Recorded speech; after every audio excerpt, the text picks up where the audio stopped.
Muito bem, tá gravando? Tá gravando? Sim, sejam todos muito bem-vindos ao meu novo canal.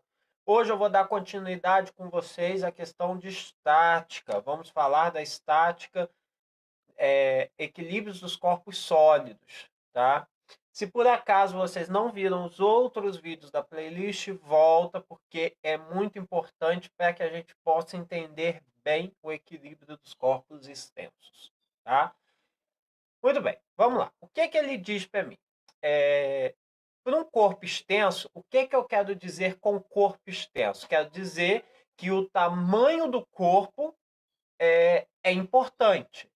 Antes a gente trabalhava com ponto material. No ponto material é só um objetozinho de estudo que a gente tem e as suas dimensões são desprezíveis. Nesse caso, quando a gente fala de corpo extenso, já quer dizer que a dimensão, o tamanho desse corpo já importa. E nós devemos seguir duas condições para que esse corpo extenso esteja em equilíbrio. Primeiro, é o corpo não transladar. O que é isso? Quer dizer, o corpo não subir, não descer, não ir para a direita, nem para a esquerda, nem diagonal. O corpo não pode se mexer. Então vamos pegar um exemplo aqui do ladinho. Vamos supor que eu tenho aqui uma barra e eu aplique para cima uma força de 10 newtons e aplique para baixo também uma força de 10 newtons. Vou prender essa barra aqui, ó. Vou colocar um parafuso nela aqui e prender ela na parede para que ela não possa andar, né? Eu colocando essas duas forças de 10 newtons, uma para cada lado, quer dizer o quê? Que ela não vai nem subir, né? Não vai adquirir velocidade para cá e também não vai adquirir velocidade nem para baixo, né? Muito menos para a direita e nem para a esquerda, né? Ela vai ficar quietinha ali, né? Então a primeira condição é o quê? Se eu diminuísse esses dois vetores, né, porque eles são opostos, então a minha força resultante nesse caso seria 10 menos 10, que seria 0. Então a condição para o corpo não transladar é a força resultante ser igual a 0. Ou seja, todas as forças que estão atuando naquele corpo têm que ser igual a 0. Pois bem, qual que é a segunda condição? O corpo não pode rotacionar. Como existe um apoio, que seria o meu ponto material aqui, aonde eu fiz essa bolinha, o que vai acontecer? Vamos supor que eu não tenho essa força aqui.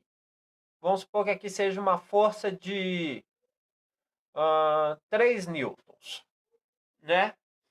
Se eu empurrar para cá com a força de 10 newtons, o que vai acontecer? Esse corpo vai adquirir rotação em torno desse meu polo, né? Matéria do vídeo anterior. Ele vai adquirir rotação em torno desse meu polo. Ou vice-versa, se essa força de 3 newtons fosse maior, por exemplo, se aqui fosse 1 newton,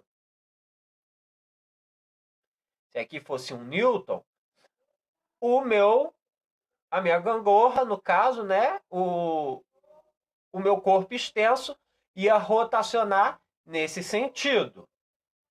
Beleza. Então, o que é para ele não rotacionar?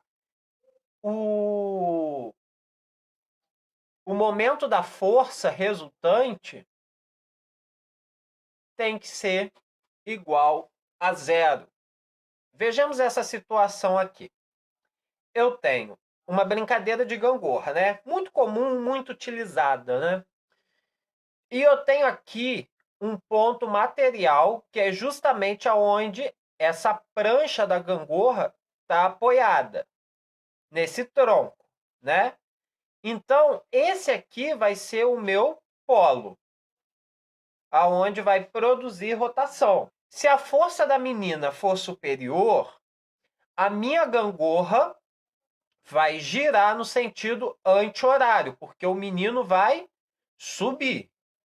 E se a força da menina for inferior, a gangorra vai subir no lado dela, né? O menino vai descer, ou seja, eu vou ter um movimento no sentido horário, tá? Agora vamos ver as forças que estão atuando nessa situação. Eu tenho uma força F1 que está sendo aplicada no polo,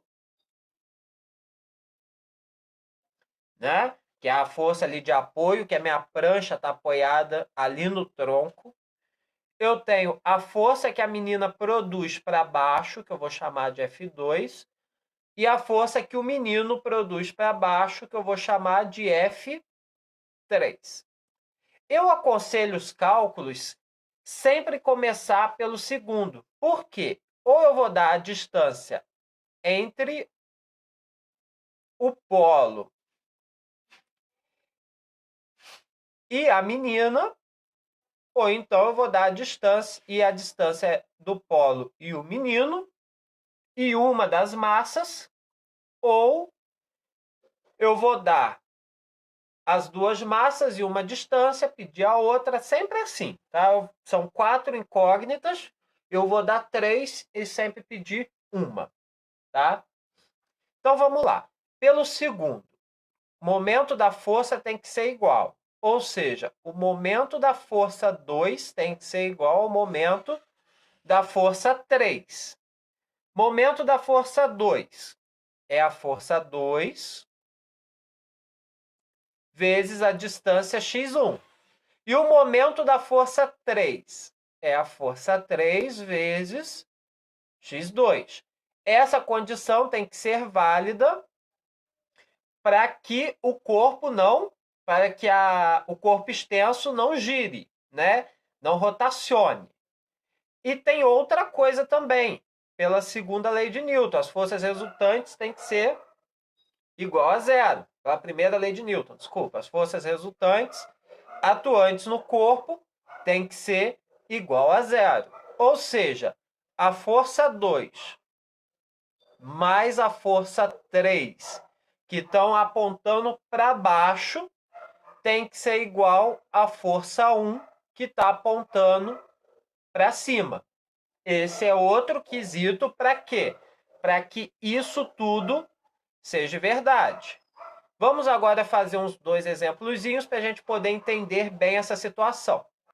O exemplo 1 diz o seguinte, olha, 2 crianças brincam em uma gangorra, onde a mais forte, com 40 quilos, encontra-se em uma das extremidades a 1 metro do centro de apoio.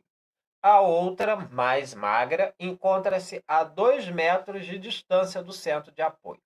Quantos quilos deve ter a criança menor para manter o equilíbrio da gangorra? Muito bem. Primeira coisa que eu vou observar é o quê? Vamos ver quais forças estão atuando aqui. Eu tenho a força da menina apontando para baixo.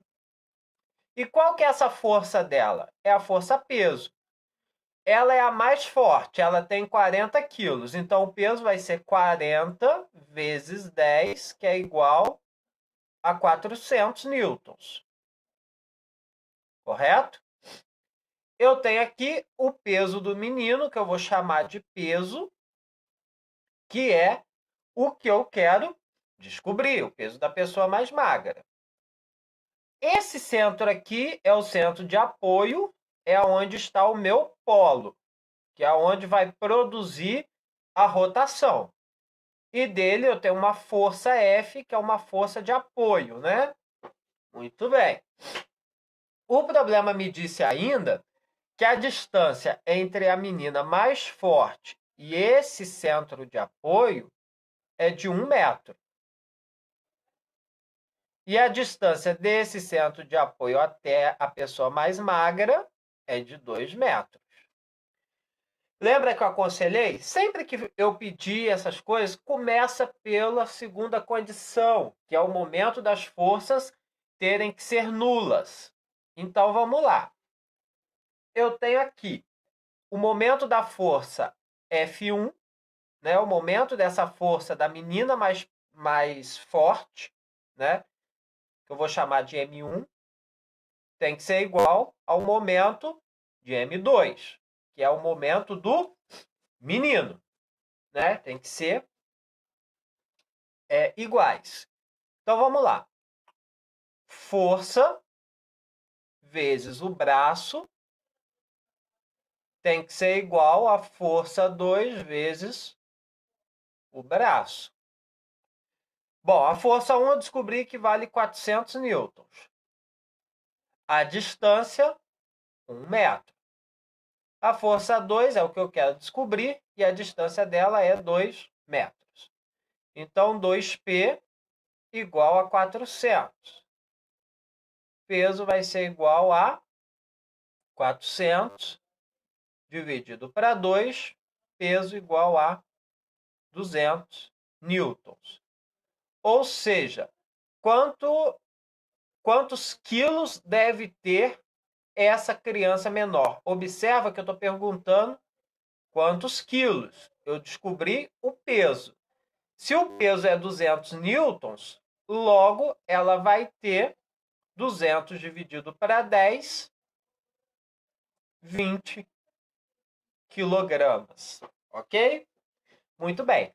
Eu não perguntei o valor dessa força F de apoio, mas se eu tivesse perguntado, o que teria que ser? Olha só, as forças que estão em mesmo sentido, que seria o 400 mais o 200, teria que ser igual à força F.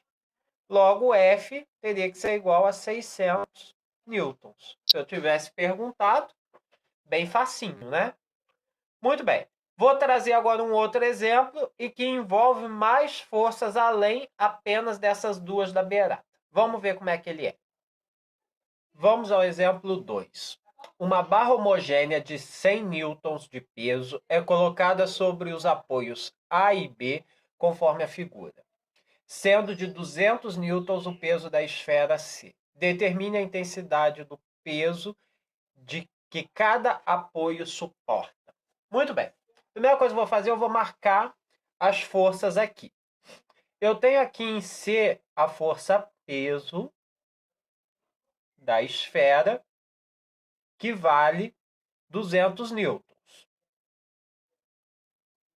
Eu tenho o peso da barra. O peso da barra, ele é sempre representado exatamente no meio dela, tá? Exatamente no meio dela. Então, o peso da barra que vale 100 newtons, tá?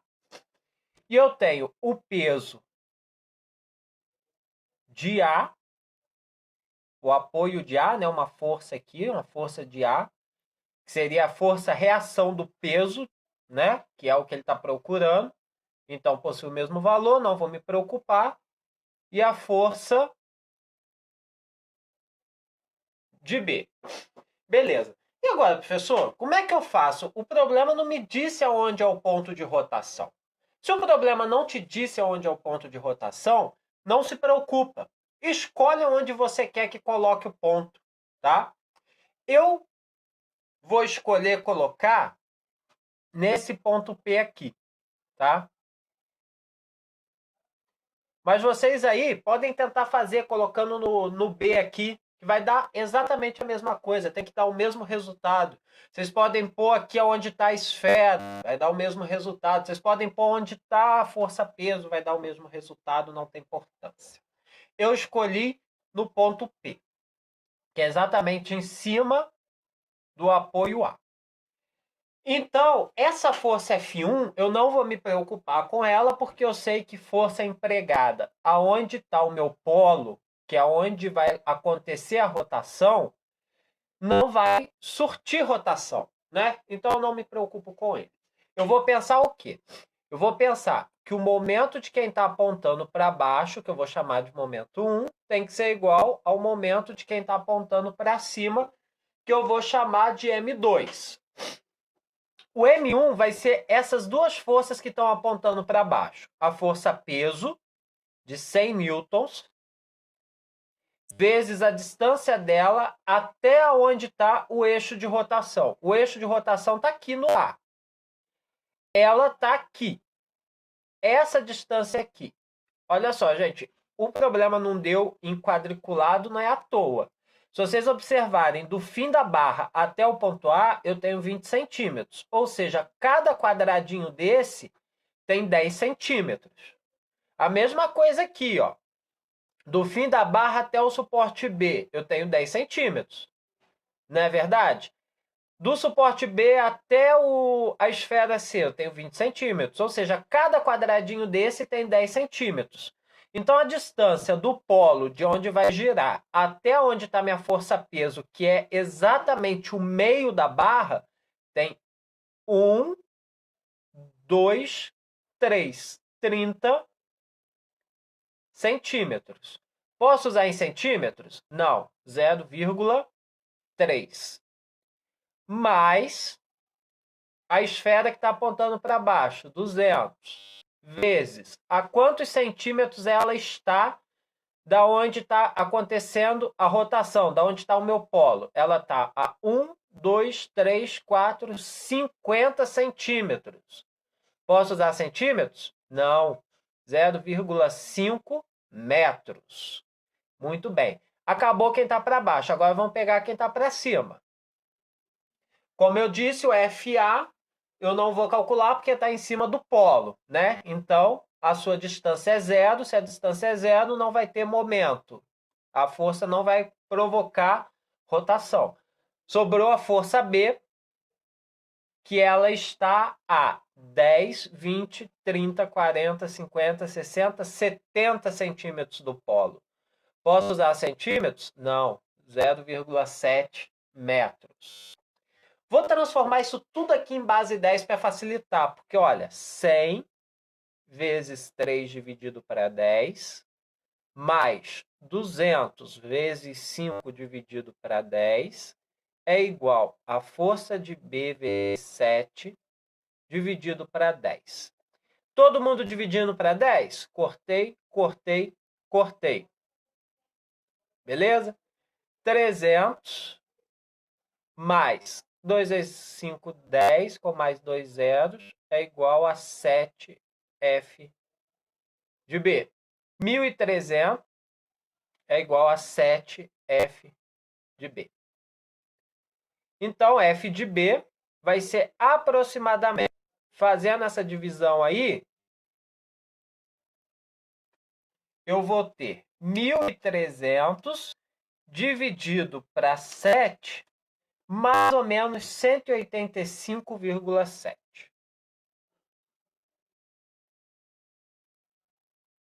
0,7 o quê? Newtons. Beleza. Agora, para mim determinar a força de A, eu vou usar a segunda condição, né? Que a as forças resultantes que atuam nessa barra tem que ser igual a zero. Então, eu vou ter o peso de 100 mais o peso de 200, que é da barra e da bola, que estão apontando para baixo, tem que ser igual à força de A, que está apontando para cima, mais a força de B, que eu já descobri que é 185,7. 300 é igual à força de A mais 185,7. A força de A vai ser 300, pego o 185,7 que estava somando, passo para lá, subtraindo, vai me sobrar 114, aproximadamente, né? 114,3 newtons. Então, a força de A e a força de B é essa. Como o problema estava pedindo a intensidade do peso que cada apoio suporta, é exatamente o mesmo valor, tá? Porque o peso aponta para baixo. Como a barra não sobe e nem desce, quer dizer que os dois valores são iguais. Então, o peso de A é igual a 114,3 newtons e o peso de B é igual a 185,7 newtons. Beleza? Muito bem. Vamos fazer só mais um exemplo para a gente poder encerrar com chave de ouro esse nosso vídeo que compõe a nossa playlist de estática. Se está gostando do conteúdo, se está conseguindo fazer, se está conseguindo desenvolver, já vai lá e já deixa o like aí no vídeo, que ajuda bastante. Valeu? Muito bem. Olha o exemplo 3. A barra homogênea da figura tem peso igual a 120 newtons. A polia é ideal.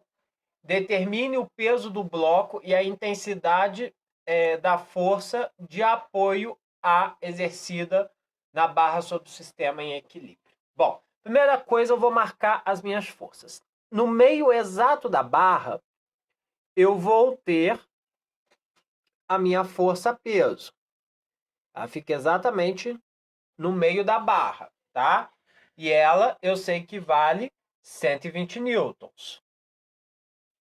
Tá? Muito bem. Aqui nesse bloquinho, eu tenho o peso de B, que é o peso do bloco, que é justamente o que o problema está me pedindo. Se eu tenho o peso do bloco aqui, para cima aqui eu tenho uma tração, correto? Estou fazendo tudo para a gente poder entender. Que vai seguindo. Aí eu tenho essa ação dessa tração, eu vou ter uma reação contrária a essa tração aqui. Já que, né, tá tudo bonitinho, tudo no mesmo lugar. Beleza. E aqui eu tenho uma força que eu vou chamar de força de A, que é a força de apoio aqui. Bom, eu vou fazer o quê? Eu vou considerar esse ponto A como se fosse o meu ponto material, aonde vai estar o meu polo, que vai ser responsável pelo giro da barra, tá? Quais são as forças que estão atuando na barra? O momento da força 1, ou seja, as forças que estão apontando para baixo, tem que ser igual ao momento da força 2, as forças que estão apontando para cima. Muito bem. Então, vamos lá. A força 1, a força peso de 120, vezes a distância do braço. A distância é essa daqui. Lembra que eu disse, a força-peso atua exatamente no meio da barra. Se a barra tem 6 metros, aqui vai ter 3 metros.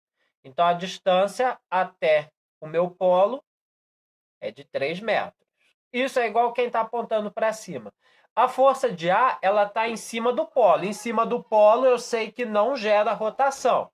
Se não gera rotação, me sobra apenas a tração lá do outro lado. A tração que está a quantos metros do polo?